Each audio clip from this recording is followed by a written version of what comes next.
आज एक नवीन टॉपिक आपण घेऊन आलेलो आहे की जर पोलिसांनी जर छेडछाड केली, खुद्द जर कोणत्याही पोलिसांनी जर छेडछाड केली तर तुम्हाला कायदेशीर संरक्षण मिळते. मित्रांनो, पोलिसांवरही कारवाई होऊ शकते.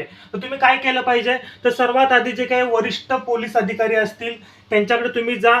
SP असतील, DCP असतील, DYSP असतील, ACP असतील, त्या झोनचे यांच्याकडे तुम्ही लिखित तक्रार देऊ शकता. जर स्थानिक पोलीस स्टेशनमध्ये तक्रार घेत नसतील तर वुमन पोलीस स्टेशन किंवा SP ऑफिस किंवा CP ऑफिस इथे देखील तुम्ही दाद मागू शकता. आणि त्याच प्रकारे जर महाराष्ट्र जे काय राज्य महिला आयोग किंवा राष्ट्रीय महिला आयोग यांच्याकडे देखील ऑनलाईन किंवा तुम्ही ऑफलाईन तक्रार दाखल करू शकता. आणि ऑनलाईन तक्रारीसाठी NCWच्या वेबसाईटवर थेट अर्ज तुम्हाला करता येतो, म्हणजे महिलांना करता येतो. IPC अंतर्गत गुन्हा आहे मित्रांनो. IPC अंतर्गत जो काही 354, 354A, 354D, 509 इत्यादी अंतर्गत छेडछाड हा गंभीर गुन्हा आहे. दोषी जर आढळला तर पोलिसावरही कारवाई होते, शिक्षा होते. मग ती कैद असेल, दंड स्वरूपात असेल किंवा नोकरीतून बडतर्फ देखील केलं जाऊ शकतं. ठीक आहे. त्यासाठी काय तुमचे पुरावे जतन ठेवा. घटना वेळ, त्या ठिकाणी घटना घडली, ठिकाण असेल, साक्षीदार असेल, जे काही ऑडिओ असेल, व्हिडिओ असेल, पुरावे असेल तर ते जतन करून ठेवा. लिखित स्वरूपात तक्रार करा आणि त्याची कॉपी एक स्वतःकडे देखील तुम्ही ठेवायची आहे.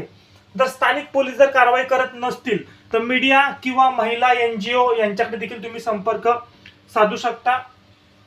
पोलीस सुद्धा मित्रांनो कायद्याच्या वर नाहीत, हे लक्षात घ्यायचंय.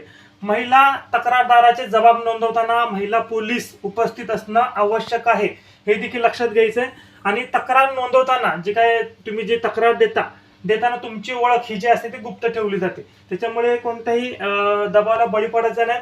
पोलीस असो नाही तर कुठला पॉलिटिकल असो, कुणी असो, जर अशा प्रकारचं कृत्य केलं, छेडछाड वगैरे केली तर तुम्ही कायदेशीर मार्गाने जाऊ शकता आणि कंप्लेंट करू शकता. आणि तरी देखील तुमच्यावर काय अन्याय होत असेल तर कमेंटमध्ये सांगायचं. आपला अधिकार चॅनेल आहे, आपले अधिकार तुम्ही जाणून घ्यायचं. आणि तुमच्या मनात काय प्रश्न असतील, प्रश्न तुमचा उत्तर माझं कमेंटमध्ये प्रश्न सांगायचा. त्याच प्रश्नावर पुढचा व्हिडिओ मी आणणार, तुमच्या नावासकट देखील उल्लेख करणार आहे जर तुम्ही योग्य प्रश्न विचारलात तर.